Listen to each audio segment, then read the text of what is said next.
नमस्कार दोस्तों, मैं अशोक चोपड़ा। आप देख रहे हैं सिटी हलचल। नंगल नगर कौंसिल की एक अहम बैठक कौंसिल चेयरमैन संजय सानी के नेतृत्व में संपन्न हुई, जिसमें सत्ता पक्ष व विपक्ष के समस्त पार्षदों ने हिस्सा लिया। इस मौके पर वार्ड नंबर 5 के अधीन पड़ते इंदिरा नगर में 66,47,000 की लागत से, वार्ड नंबर 15 में पड़ते मोजवाल क्षेत्र में 1 करोड़ 16 लाख की लागत से और वार्ड नंबर 15 में ही PACL दीवार के साथ साथ 1 करोड़ 18 लाख की लागत से निकासी नालों के निर्माण, लगभग 1 करोड़ की लागत से शहर के समस्त निकासी नालों की सफाई के अलावा शहर में आवारा घूम रहे कुत्तों व कुत्तियों की नसबंदी करवाने व इसके अलावा आवारा गांव को पकड़कर गौशाला भेजने के लिए ठेका देने के प्रस्ताव को सर्वसम्मति से पारित किया गया है। आज बैठक के दौरान पारित हुए प्रस्तावों के बारे में विस्तार से जानकारी देते हुए क्या कहा पार्षद एवं कांग्रेसी पार्षदों के प्रवक्ता एडवोकेट परमजीत सिंह पम्मा ने, पहले जे सुने। हाँ जी, अज नगर कौंसल की जिहड़ी विशेष मीटिंग सद्दी गई जी, ਇਹਦੇ ਵਿੱਚ खास करके ਜਿਹੜਾ ਬਰਸਾਤਾਂ ਨੂੰ ਦੇਖ ਕੇ कि आने वाले समय ਦੇ ਵਿੱਚ ਜਿਵੇਂ ਜੂਨ ਜੁਲਾਈ ਦੇ ਵਿੱਚ ਮਾਨਸੂਨ ਆਉਣ ਤੋਂ ਬਾਅਦ ਵੀ ਸਾਡੇ ਬਹੁਤ ਜ਼ਿਆਦਾ ਨੰਗਲ ਦੇ ਵਿੱਚ ਕਈ ਥਾਂ ਤੇ ਪਾਣੀ ਰੁਕ ਜਾਂਦਾ ਤੇ ਜਿਨ੍ਹਾਂ ਨੂੰ ਲੋਕਾਂ ਨੂੰ ਪ੍ਰੋਬਲਮ ਆਉਂਦੀ, ਘਰਾਂ 'ਚ ਚਲੇ ਜਾਂਦਾ ਪਾਣੀ, ਬਰਸਾਤੀ ਪਾਣੀ। ਤੇ ਉਹਦੇ ਲਈ ਸਾਫ਼ ਸਫਾਈ ਲਈ ਇੱਕ ਤਾਂ ਅੱਜ ਕੀਤਾ ਗਿਆ ਕਿ ਆਪਾਂ ਜਿਹੜਾ ਮਤਾ ਤੁਹਾਨੂੰ ਉਹਦੀ ਕਾਪੀ ਵੀ ਪ੍ਰੋਵਾਈਡ ਕਰ ਦਾਂਗੇ ਕਿ ਉਹਦੇ ਲਈ ਅਸੀਂ ਅੱਜ ਏਜੰਡਾ ਡਿਵੈਲਪਮੈਂਟ ਵਰਕਸ ਦੇ ਵਿੱਚ ਕਿੱਦਾਂ ਨਾਲੇ ਕਈ 1-2 ਨਾਲੇ ਜਿਹੜੇ ਮੇਨ PACL ਦੇ ਨੇੜੇ ਆ ਤੇ ਹੋਰ ਨੰਗਲ ਇੰਦਰਾ ਨਗਰ ਦੇ ਨੇੜੇ ਤੇ ਹੋਰ ਵੱਖ-ਵੱਖ ਨਾਲੇ ਆ, ਉਹਨਾਂ ਦੀ ਸਫਾਈ ਤੇ ਕਈਆਂ ਦੀ ਕੰਸਟਰਕਸ਼ਨ ਤੇ ਉਹਦੇ ਲਈ ਮਤਾ ਅੱਜ ਪਾਸ ਕੀਤਾ ਗਿਆ, ਸਰਬਸੰਮਤੀ ਨਾਲ ਪਾਸ ਕੀਤਾ ਗਿਆ। BJP ਦੇ ਭਰਾ ਵੀ ਆਏ ਹੋਏ ਸੀ, ਸਾਰੇ ਆਜ਼ਾਦ ਵੀ ਆਏ ਹੋਏ ਸੀ। ਤੇ ਉਸ ਤੋਂ ਬਾਅਦ ਸਾਡੇ ਜਿਹੜਾ ਗਊ ਧਨ ਦੀ ਸਮੱਸਿਆ ਨੂੰ ਲੈ ਕੇ ਵੀ ਪਿਛਲੇ ਲੰਮੇ ਸਮੇਂ ਤੋਂ ਸ਼ਹਿਰ ਦੇ ਵਿੱਚ ਵੱਖ-ਵੱਖ ਜਿਹੜੀਆਂ ਸਮਾਜਿਕ ਜਥੇਬੰਦੀਆਂ ਉਹ ਵੀ ਕਹਿੰਦੀਆਂ ਆ ਰਹੀਆਂ ਕਿ ਸਾਡੇ ਸ਼ਹਿਰ ਦੇ ਵਿੱਚ ਗਊਸ਼ਾਲਾ ਦਾ ਵਿੱਚ ਨਿਰਮਾਣ ਤਾਂ ਆਲੇ ਦੁਆਲੇ ਹੋਏ ਪਰ ਫਿਰ ਵੀ ਜਿਹੜੀ ਆਵਾਰਾ ਜਾਨਵਰ ਹੈ ਜਾਂ ਗਊ ਧਨ ਹੈ ਉਹਦੇ ਲਈ ਅਸੀਂ ਅੱਜ ਸਫਾਈ ਕਮਿਸ਼ਨ ਨੇ, ਪਹਿਲਾਂ ਤਾਂ ਸਾਡੀ ਨਗਰ ਕੌਂਸਲ ਆਪ ਇਹਦਾ ਕਰਦੀ ਹੁੰਦੀ ਸੀ ਕਿ ਅਸੀਂ ਸਾਡੇ ਮੁਲਾਜ਼ਮ ਗਊਆਂ ਪਕੜ ਕੇ ਆਪਣਾ ਗਊਸ਼ਾਲਾ ਛੱਡਦੇ ਹੁੰਦੇ ਸੀ, ਪਰ ਜਿਹੜਾ ਪੰਜਾਬ ਰਾਜ ਸਫਾਈ ਕਮਿਸ਼ਨ ਹੈ ਉਹਨਾਂ ਦੇ ਨਗਰ ਕੌਂਸਲ ਨੂੰ ਇੱਕ ਹਦਾਇਤ ਆਈ, ਜਵਾਨੀ ਤੌਰ ਤੇ ਹੁਕਮ ਆਇਆ ਅਪ੍ਰੈਲ ਦੇ ਵਿੱਚ 2021 ਚ ਕਿ ਤੁਹਾਡੇ ਮੁਲਾਜ਼ਮ ਨਾ ਇਹਦੇ ਲਈ ਵਰਤੇ ਜਾਣ, ਵੀ ਇਹਨਾਂ ਲਈ ਪ੍ਰੋਫੈਸ਼ਨਲ ਲੋਕਾਂ ਨੂੰ ਵਰਤਿਆ ਜਾਵੇ। ਫਿਰ ਅਸੀਂ ਉਹਨਾਂ ਨੂੰ ਆਵਾਰਾ ਗਊ ਹੈ, ਜਿਹੜਾ ਗਊ ਧਨ ਹੈ, ਸਨ ਹੈ, ਉਹ ਤੋਂ ਬਾਅਦ ਫੜ ਕੇ ਅਸੀਂ ਛੱਡਣ ਦਾ ਠੇਕਾ ਦੇ ਰਹੇ 10 ਲੱਖ ਰੁਪਏ ਦਾ, ਤਾਂ ਜੋ ਜਿਹੜੀਆਂ ਸਮੱਸਿਆਵਾਂ ਜਾਨੀ ਤੇ ਮਾਲੀ ਕਿਸੇ ਦਾ ਨੁਕਸਾਨ ਨਾ ਹੋਵੇ। ਤੇ ਉਸ ਤੋਂ ਬਾਅਦ ਆਪਾਂ ਸਟਰਲਾਈਜੇਸ਼ਨ ਕਰ ਰਹੇ ਜਿਹੜੇ ਆਵਾਰਾ ਕੁੱਤੇ ਆ ਉਹਨਾਂ ਲਈ ਵੀ ਅਸੀਂ ਠੇਕਾ ਦੇ ਰਹੇ। ਤੇ ਮੇਨ ਅੱਜ ਸਾਡਾ ਸੀ ਨੰਗਲ ਸ਼ਹਿਰ ਦੀ ਜਿਹੜੀ ਸਫਾਈ ਆ, ਬੂਟੀ ਦਾ ਕੰਮ ਹੈ ਜਾਂ ਕਦੇ ਨਾਲਿਆਂ ਦੇ ਵਿੱਚ ਜਿਹੜੀ ਗੰਦਗੀ ਹੈ ਜਾਂ ਕੋਈ ਹੋਰ ਹੜ੍ਹ ਦੀ ਪ੍ਰੋਬਲਮ ਆਉਂਦੀ, ਉਹਨੂੰ ਸਾਫ਼ ਕਰਨ ਲਈ ਅਸੀਂ ਜਿਹੜਾ ਅੱਜ ਕਰੋੜਾਂ ਰੁਪਏ ਦਾ ਜਿਹੜਾ 5 ਕਰੋੜ ਦੇ ਲਗਭਗ ਕੰਮ ਪਾਸ ਕੀਤੇ ਆਉਣ ਵਾਲੇ ਸਮੇਂ 'ਚ, ਤਾਂ ਜੋ ਜਿਹੜੀ ਬਰਸਾਤਾਂ ਦੇ ਮੌਸਮ ਦੇ ਵਿੱਚ ਤੇ ਜਿਹੜੇ ਆਵਾਰਾ ਪਸ਼ੂ ਹੈ ਤੇ ਗਊ ਧਨ ਹੈ ਜਿਹੜੇ ਉਹਨਾਂ ਦੀ ਸਮੱਸਿਆ ਕਿਸੇ ਸਾਡੇ ਨੰਗਲ ਸ਼ਹਿਰ ਦੇ ਵਾਸੀ ਨੂੰ ਨਾ ਆਵੇ। ਜਿਹੜੀ ਸਫਾਈ ਵਿਵਸਥਾ ਕਾਫੀ ਚਰਮਰਾ ਰਹੀ ਹੈ, ਹਾਂਜੀ, ਕਿਆ ਪ੍ਰयास ਨਗਰ ਕੌਂਸਲ ਨੂੰ? ਬੇਸ਼ੱਕ ਤੁਸੀਂ ਸਮਰਥਨ ਇਹਨਾਂ ਨੂੰ ਦੇਤਾ, ਲੇਕਿਨ ਉਹ ਸਮਰਥਨ ਨੂੰ ਇਸ ਚੀਜ਼ ਨੂੰ ਤਾਂ ਮੰਨਦੇ ਨਹੀਂ ਕਿਉਂਕਿ ਗੰਦਗੀ ਤਾਂ ਪੈਣ ਲੱਗ ਗਈ। ਉਹ ਸਾਡੇ ਭਰਾ ਹੈ, ਉਹਨਾਂ ਦੀਆਂ ਜਿਹੜੀਆਂ ਮੰਗਾਂ ਜਾਇਜ਼ ਹੈ, ਜੇ ਜਾਇਜ਼ ਮੰਗਾਂ ਤਾਂ ਹੀ ਭਾਵੇਂ ਉਹ ਸਾਡੀ ਸਰਕਾਰ ਦੇ ਖਿਲਾਫ ਵੀ ਬੋਲ ਰਹੇ, ਤਾਂ ਵੀ ਪ੍ਰਧਾਨ ਜੀ ਦੀ ਹਾਜ਼ਰੀ ਦੇ ਵਿੱਚ, ਪ੍ਰਧਾਨ ਜੀ ਦੀ ਰਹਿਨਮਾਈ ਹੇਠ ਅਸੀਂ ਸਾਰੇ ਕੌਂਸਲਰ ਤੇ ਵਾਈਸ ਪ੍ਰਧਾਨ ਜੀ ਦੇ ਨਾਲ ਜਾ ਕੇ ਸਾਰੇ ਕੌਂਸਲਰ ਉਹਨਾਂ ਦਾ ਪਬਲਿਕਲੀ ਸਮਰਥਨ ਕਰਕੇ ਆਏ। ਇੱਕ ਮਿੰਟ, ਜਿਹੜਾ ਇਹ ਮਸਲਾ ਹੈ ਇਹ ਸਾਰੀ ਪੰਜਾਬ ਸਰਕਾਰ ਦਾ ਜਾਂ ਰਾਜ ਪੱਧਰੀ ਮਸਲਾ ਹੈ, ਇਹਨੂੰ ਸਾਡੀ ਨਗਰ ਕੌਂਸਲ ਨਹੀਂ ਹੱਲ ਕਰ ਸਕਦੀ।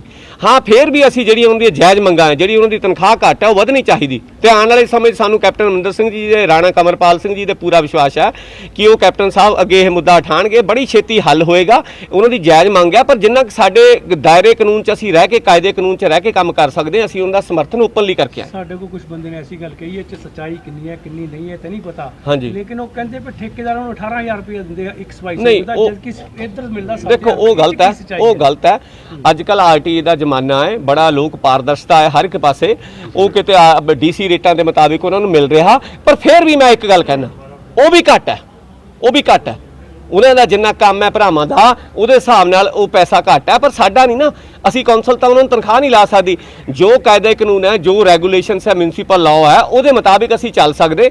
ਅਸੀਂ ओपनली उनके समर्थन करते हैं, आने वाले समय भी करांगे। इस बैठक के उपरांत पत्रकारों से बात करते हुए नगर कौंसिल के पूर्व चेयरमैन एवं मौजूदा पार्षद राजेश चौधरी ने कहा कि उन्होंने बैठक में मांग उठाई है कि मार्च 2020 से मार्च 2021 तक करवाए गए करोड़ों रुपए के विकास कार्यों की जानकारी आने वाली बैठक में रखी जाए, क्योंकि इस दौरान नगर कौंसिल का कार्यकाल खत्म हो चुका था और नगर कौंसिल के प्रशासक के तौर पर SDM नंगल देखरेख कर रही थी। सुने क्या कहा पार्षद राजेश चौधरी ने। म्यूनसिपल कमेटी दी अज डेवलपमेंट को लेके मीटिंग सी, संजय सानी जी म्यूनसिपल कमेटी के प्रधान ਉਹਨਾਂ ਦੀ ਅਗਵਾਈ ਦੇ ਹੇਠ ਜਿਹੜੀ ਮੀਟਿੰਗ ਆਈ ਡਿਵੈਲਪਮੈਂਟ ਦੀ, ਉਹਦੇ ਵਿੱਚ ਨੰਗਲ ਦੇ ਵਿੱਚ ਨਾਲਿਆਂ ਦੀ ਸਫਾਈ ਤੋਂ ਲੈ ਕੇ ਹੋਰ ਥੋੜ੍ਹੇ ਜਿਹੇ ਕੰਮ ਡਿਵੈਲਪਮੈਂਟ ਦੇ ਸੀ। ਅਸੀਂ ਸਾਰੀ ਮੀਟਿੰਗ ਨੂੰ ਸਰਬਸੰਮਤੀ ਦੇ ਨਾਲ ਪਾਸ ਕੀਤਾ। ਅਸੀਂ ਵੀ, ਕਿਉਂਕਿ ਸਾਡਾ ਭਾਰਤੀ ਜਨਤਾ ਪਾਰਟੀ ਦਾ ਇੱਕ ਏਜੰਡਾ ਕਿ ਵਿਕਾਸ ਜ਼ਰੂਰ ਹੋਣਾ ਚਾਹੀਦਾ, ਪਰ ਉਸ ਤੋਂ ਬਾਅਦ ਅਸੀਂ ਸੰਜੇ ਸਾਨੀ ਜੀ ਨੂੰ ਇੱਕ ਆਪਣਾ ਮੈਮੋਰੰਡਮ ਦਿੱਤਾ, ਜਿਹਦੇ ਵਿੱਚ ਅਸੀਂ ਇਹ ਗੱਲ ਕਹੀ ਕਿ ਸਨ 2020 ਦੇ ਵਿੱਚ ਚੌਥੇ ਮਹੀਨੇ 'ਚ ਤੀਸਰੇ ਮਹੀਨੇ ਦੇ ਵਿੱਚ ਮਿਊਨਿਸਪਲ ਕਮੇਟੀ ਦੇ 5 ਸਾਲ ਪੂਰੇ ਹੋ ਗਏ ਸੀ। 2020 ਤੋਂ ਲੈ ਕੇ ਚੌਥਾ ਮਹੀਨਾ ਅਪ੍ਰੈਲ ਦਾ 2021 ਤੱਕ 1 ਸਾਲ ਐਸਡੀਐਮ ਸਾਹਿਬ ਜਿਹੜੇ ਸਾਡੇ ਹੈ ਉਹ ਪ੍ਰਸ਼ਾਸਕ ਰਹੇ। ਉਸ ਦੌਰਾਨ ਦੇ ਵਿੱਚ ਮਿਊਨਿਸਪਲ ਕਮੇਟੀ ਦੇ ਅੰਦਰ ਕਰੋੜਾਂ ਰੁਪਏ ਖਰਚ ਹੋਏ ਕਿ ਅਸੀਂ ਅੱਜ ਭਾਰਤੀ ਜਨਤਾ ਪਾਰਟੀ ਨੰਗਲ ਮੰਡਲ ਤੋਂ ਅਸੀਂ 2 MC ਜਿੱਤੇ ਹਾਂ, ਰਾਜੇਸ਼ ਚੌਧਰੀ, ਮੇਰੇ ਛੋਟੇ ਭਾਈ ਰਣਜੀਤ ਲੱਕੀ ਜੀ। ਅਸੀਂ ਇਹ ਮੰਗ ਕੀਤੀ ਹੈ ਪੱਤਰ ਰਾਹੀਂ ਕਿ ਮੀਟਿੰਗ ਦੇ ਵਿੱਚ ਲਿਆਂਦਾ ਜਾਵੇ ਕਿ 1 ਸਾਲ ਦੇ ਵਿੱਚ ਕਰੋੜਾਂ ਰੁਪਈਆਂ ਦੇ ਜੋ ਟੈਂਡਰ ਲੱਗੇ ਹੈ ਉਹਦੀ ਸਾਫ਼ ਜਨਹਿਤ ਦੇ ਵਿੱਚ ਇਹ ਪਤਾ ਲੱਗਣਾ ਚਾਹੀਦਾ ਕਿ ਕਿੰਨੀ ਰਕਮ ਦੇ ਟੈਂਡਰ ਲੱਗੇ, ਕਿਹਨਾਂ ਸੁਸਾਇਟੀਆਂ ਨੂੰ, ਠੇਕੇਦਾਰਾਂ ਨੂੰ ਉਹ ਕੰਮ ਮਿਲੇ, ਕਿੰਨੇ ਕੰਮ ਪੂਰੇ ਹੋ ਗਏ, ਕਿੰਨੇ ਅਧੂਰੇ ਬਾਕੀ ਹੈ, ਕਿੰਨੀ ਪੇਮੈਂਟ ਅੱਜ ਤੱਕ ਡਿਵੈਲਪਮੈਂਟ ਪਰ ਖਰਚ ਕੀਤੀ। ਅਗਰ ਇਹ ਮਤਾ ਆਉਣ ਵਾਲੇ ਸਮੇਂ ਦੇ ਵਿੱਚ ਮੀਟਿੰਗ 'ਚ ਲੈ ਕੇ ਨਹੀਂ ਆਉਂਦੇ ਤਾਂ ਇਹ ਗੱਲ ਪੱਕੀ ਹੈ ਕਿ ਅਸੀਂ ਪੰਜਾਬ ਵਿਜੀਲੈਂਸ ਦੇ ਪਾਸ ਵੀ ਜਾਵਾਂਗੇ और हाई कोर्ट का दरवाजा भी खड़खड़ावांगे। इस मौके पर वार्ड नंबर 11 की पार्षद मीनाक्षी बाली भी ये कहते हुए बैठक को बीच में छोड़कर आ गई कि उनके द्वारा बताए गए प्रस्ताव को बैठक की कार्रवाई में शामिल ही नहीं किया गया। सुने क्या कहा वार्ड नंबर 11 से पार्षद मीनाक्षी बाली ने। ਅੱਜ ਦੇਖੋ ਸਾਰੇ ਐਮਸੀਆਂ ਦੀ ਜਿਹੜੀ ਸੀਗੀ ਉਹ ਮੀਟਿੰਗ ਸੀਗੀ, ਉਸ ਦੇ ਵਿੱਚ ਜਿਹੜੇ ਸੀਗੇ ਮਤਲਬ ਕਿ ਸਭ ਐਮਸੀਜ਼ ਦੇ ਜਿਹੜੇ ਤੇ ਉਹ ਮਤੇ ਪਏ ਹੈਗੇ ਜੀ ਵੀ ਆਪਣੇ ਵਾਰਡ ਦੇ ਜਿਹੜੇ ਸੀਗੇ ਉਹ ਕੁਝ ਕੰਮ ਜਿਹੜੇ ਸੀਗੇ ਉਹ ਰੱਖੇ ਸੀਗੇ ਪ੍ਰਧਾਨ ਜੀ ਅੱਗੇ ਔਰ ਅਸੀਂ ਰਿਸੀਵਿੰਗ ਕਰਵਾਈ ਤੀ ਬਾਈ ਹੈਂਡ। ਅਸੀਂ ਪ੍ਰਧਾਨ ਜੀ ਨੂੰ ਵੀ ਇੱਕ ਲੈਟਰ ਦੇ ਕੇ ਗਏ ਸੀਗੇ ਜਿਹਦੇ ਵਿੱਚ ਅਸੀਂ 10 ਕੰਮ ਜਿਹੜੇ ਸੀਗੇ ਆਪਣੇ ਵਾਰਡ ਦੇ ਲਿਖੇ ਤੇ। ਇੱਕ ਤਾਂ ਰਵਿਦਾਸ ਮੰਦਿਰ ਦਾ ਅਧੂਰਾ ਡੰਗਾ ਹੈ ਜਿਹੜਾ ਕਿ ਇਲੈਕਸ਼ਨ ਤੋਂ ਕੁਝ ਦਿਨ ਪਹਿਲਾਂ ਹੀ ਸਟਾਰਟ ਹੋਇਆ ਸੀਗਾ ਔਰ ਜਿੱਦਾਂ ਹੀ ਇਲੈਕਸ਼ਨ ਹੋ ਕੇ ਹਟੇ ਨਾਲ ਹੀ ਤੁਰੰਤ ਬੰਦ ਕਰ ਦਿੱਤਾ ਗਿਆ। ਉਹ ਅਸੀਂ ਇਹ ਚਾਹੁੰਦੇ ਵੀ ਜਿਹੜਾ ਉਹ ਡੰਗਾ ਹੈ ਉਹ ਦੁਆਰ ਤੇ ਲਗਾਇਆ ਜਾਵੇ। ਦੂਸਰਾ ਜਵਾਹਰ ਮਾਰਕੀਟ ਦੇ ਅੰਦਰ ਇੱਕ ਸਾਡੀ ਸੜਕ ਜਿਹੜੀ ਉਹ ਬਿਲਕੁਲ ਟੁੱਟ ਚੁੱਕੀ ਵੀ ਜਿਹਦੇ ਵਿੱਚ ਪ੍ਰੀ ਮਿਕਸ ਪਾਣਾ ਹੈਗਾ ਤੇ ਅਸੀਂ ਇਹ ਚਾਹੁੰਦੇ ਵੀ ਉਹਦੇ ਵਿੱਚ ਪ੍ਰੀ ਮਿਕਸ ਪਾਇਆ ਜਾਵੇ। ਜਵਾਹਰ ਮਾਰਕੀਟ ਦੇ ਅੰਦਰ ਅਸੀਂ ਚਾਹੁੰਦੇ ਵੀ ਟਾਇਲਟ ਜਿਹੜੇ ਉਹ ਬਣ, ਕਿਉਂਕਿ ਉੱਥੇ ਤੁਹਾਨੂੰ ਪਤਾ ਹੈ ਕਿ ਹੋਲਸੇਲ ਦੀ ਮਾਰਕੀਟ ਹੈ, ਹਰ ਲੋਕ ਜਿਹੜੇ ਆਉਂਦੇ ਹੈਗੇ ਵਿਜ਼ਿਟ ਕਰਦੇ ਹੈਗੇ, ਉੱਥੇ ਕੋਈ ਵੀ ਪਬਲਿਕ ਜਿਹੜੇ ਟਾਇਲਟ ਨਹੀਂ ਆ। ਅਸੀਂ ਇਹ ਚਾਹੁੰਦੇ ਵੀ ਪਬਲਿਕ ਟਾਇਲਟ ਜਿਹੜਾ ਹੈ ਬਣਾਇਆ ਜਾਵੇ।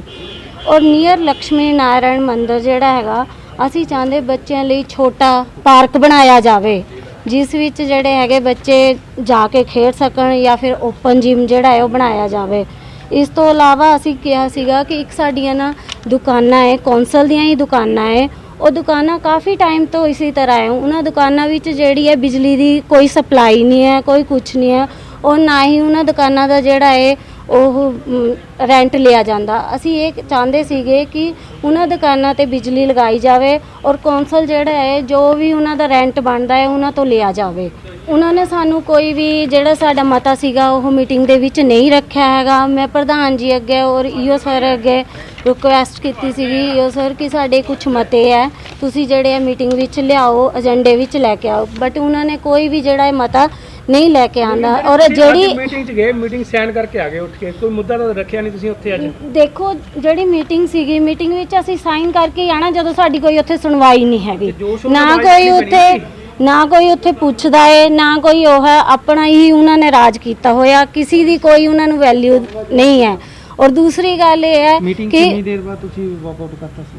ਮੈਂ ਜਿੱਦੀ ਆਪਣੀ ਅਟੈਂਡੈਂਸ ਰਜਿਸਟਰ ਤੇ ਹਾਜ਼ਰੀ ਲਗਾਈ ਨਾਲ ਹੀ ਮੈਂ ਆ ਗਈ ਸੀਗੀ ਕਿਉਂਕਿ ਉੱਥੇ ਕਿਹੜਾ ਸਾਡੀ ਕੋਈ ਸੁਣਵਾਈ ਹੈ। ਦੇਖੋ ਅਸੀਂ ਕਾਫੀ ਵਾਰ ਹੋਰ ਵੀ ਕੰਮਾਂ ਲਈ ਈਓ ਸਰ ਅੱਗੇ ਪ੍ਰਧਾਨ ਜੀ ਅੱਗੇ ਰਿਕੁਐਸਟ ਕਰਦੇ ਕਿ ਸਾਡੇ ਵਾਰਡ ਦੇ ਇਹ ਕੰਮ ਹੈ, ਮਤਲਬ ਕੋਈ ਸੀਵਰੇਜ ਆਏ ਜਾਂ ਕੁਝ ਵੀ ਆ, ਅਸੀਂ ਫੋਨ ਕਰਦੇ ਈਓ ਸਰ ਸਾਡਾ ਫੋਨ ਨਹੀਂ ਅਟੈਂਡ ਕਰਦੇ ਹੈਗੇ ਔਰ ਨਾ ਹੀ ਸਾਡਾ ਕੋਈ ਕੰਮ ਕਰਦੇ। ਅਸੀਂ ਈਓ ਸਰ ਜਾਂ ਪ੍ਰਧਾਨ ਜੀ ਨੂੰ ਇਹ ਕਹਿਣਾ ਚਾਹੁੰਦੇ ਅਗਰ ਤੁਸੀਂ ਕੰਮ ਜਿਹੜੇ ਹੈ ਕਾਂਗਰਸ ਦੇ ਥਰੂ ਹੀ ਕਰਨੇ ਜਾਂ ਕਿਸੇ ਕਾਂਗਰਸ ਦੇ ਦੁਆਰਾ ਹੀ ਕਰਨੇ ਹੈਗੇ ਤਾਂ ਕਾਂਗਰਸ ਦੇ ਦੁਆਰਾ ਹੀ ਕਰ ਦਿਓ, ਬਟ ਸਾਡੇ ਕੰਮ ਵਿੱਚ ਕਰੋ ਤਾਂ ਸਹੀ।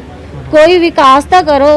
ਰਾਣਾ ਜੀ ਹੈ, ਸਾਡੇ ਸਪੀਕਰ ਸਾਹਿਬ ਹੈ, ਮਾਨਯੋਗ ਸਪੀਕਰ ਸਾਹਿਬ ਹੈ, ਜਦੋਂ ਉਹਨਾਂ ਨੇ ਸਾਡੀ ਪਹਿਲੀ ਮੀਟਿੰਗ ਲਈ ਸੀਗੀ ਉਸ ਵਿੱਚ ਉਹਨਾਂ ਨੇ ਕਿਹਾ ਸੀਗਾ ਕਿ ਸਾਰੇ ਪਾਰਸ਼ਦ ਜਿਹੜੇ ਉਹ ਬਰਾਬਰ ਹੈ ਔਰ ਸਭ ਦਾ ਹੀ ਵਿਕਾਸ ਹੋਣਾ ਚਾਹੀਦਾ ਹੈਗਾ। ਦੇਖੋ ਰਾਣਾ ਜੀ ਜਿਹੜੇ ਹੈ ਸਾਡੇ ਰਿਸਪੈਕਟਡ ਹੈ, ਮਾਨਯੋਗ ਹੈ ਔਰ ਉਹਨਾਂ ਨੇ ਅੱਜ ਤੱਕ ਕਦੇ ਕਿਸੇ ਨਾਲ ਕੋਈ ਭੇਦਭਾਵ ਨਹੀਂ ਕੀਤਾ ਹੈਗਾ। ਬਟ ਇੱਥੇ ਜਿਹੜਾ ਹੈ ਕੌਂਸਲ ਦੇ ਅੰਦਰ ਈਓ ਸਰ ਔਰ ਪ੍ਰਧਾਨ ਜੀ ਜਿਹੜੇ ਆ ਭੇਦਭਾਵ ਨਾਲ ਕੰਮ ਕਰ ਰਹੇ ਆ। ਅਸੀਂ यही कहना चाहते कि बिना भेदभाव तो काम किए जाएं। उधर जब सत्ता पक्ष से इस बारे में पूछा गया तो उन्होंने कहा कि वार्ड नंबर 11 की पार्षद बैठक में आई और मात्र हाजिरी रजिस्टर पर हस्ताक्षर कर चलती बनी। सुने क्या कहा कांग्रेसी पार्षद एवं प्रवक्ता एडवोकेट परमजीत सिंह पम्मा ने। ਦੇਖੋ ਮੈਂ ਇਹਦੇ ਨਿੱਜੀ ਨਹੀਂ ਹੋਣਾ ਚਾਹੁੰਦਾ ਕਿਉਂਕਿ ਆਪਾਂ ਅੱਜ ਖੁਸ਼ੀ ਗਏ ਵਾਰਡ ਨੰਬਰ ਜਿਹੜੇ 11 ਦੇ ਸਾਡੀ ਭੈਣ ਆਈ ਸੀ ਮਨਾਕਸ਼ੀ ਬਾਲੀ ਜੀ, ਉਹ ਆਪਣੇ ਪਤੀ ਨਾਲ ਆਏ ਸੀ। ਮੀਟਿੰਗ ਤੋਂ ਪਹਿਲਾਂ ਹੀ ਜਦੋਂ ਸਟਾਰਟ ਹੋਈ ਉਹ ਇਕੱਲੇ ਸਾਈਨ ਕਰਕੇ ਗਏ। ਉਹਨਾਂ ਨੂੰ ਕਹੋ ਵੀ ਕਿਤੇ ਵੀ ਜਿੱਥੇ ਤੁਸੀਂ ਕਿਤੇ ਸੱਚ ਦੇ ਨੇੜੇ ਖੜੋ, ਇੰਨਾ ਵੀ ਝੂਠ ਨਹੀਂ ਬੋਲੀਦਾ ਹੁੰਦਾ। ਉਹ ਸਾਡੇ ਛੋਟੀ ਭੈਣ ਹੈ ਜਾਂ ਸਾਡਾ ਭਰਾ ਹੈ, ਇੰਨਾ ਵੀ ਝੂਠ ਨਹੀਂ ਬੋਲੀਦਾ ਹੁੰਦਾ। ਉਹ ਤਾਂ ਬੋਲੇ ਵੀ ਨਹੀਂ ਕਿਤੇ। ਜਦ ਬੀਜੇਪੀ ਦੇ ਹੋਰ ਭਰਾ ਬੈਠੇ ਸੀ, ਆਜ਼ਾਦ ਹੋਰ ਬੈਠੇ ਸੀ, ਤਾਂ ਉਹਨਾਂ ਨੂੰ ਉੱਠ ਕੇ ਜਾਣ ਦੀ ਕੀ ਲੋੜ ਸੀ। ਉਹ ਤਾਂ ਸਾਈਨ ਕਰਕੇ ਰਜਿਸਟਰ ਤੇ ਉਹ ਮੇਰੇ ਸਤਿਕਾਰਯੋਗ ਭੈਣ ਜੀ ਪਹਿਲਾਂ ਹੀ वापस चले गए सी। हाजिरी लगा के मीटिंग हजे शुरू भी नहीं हुई सी। सिटी हलचल के लिए नंगल से करण चोपड़ा के साथ अशोक चोपड़ा की रिपोर्ट।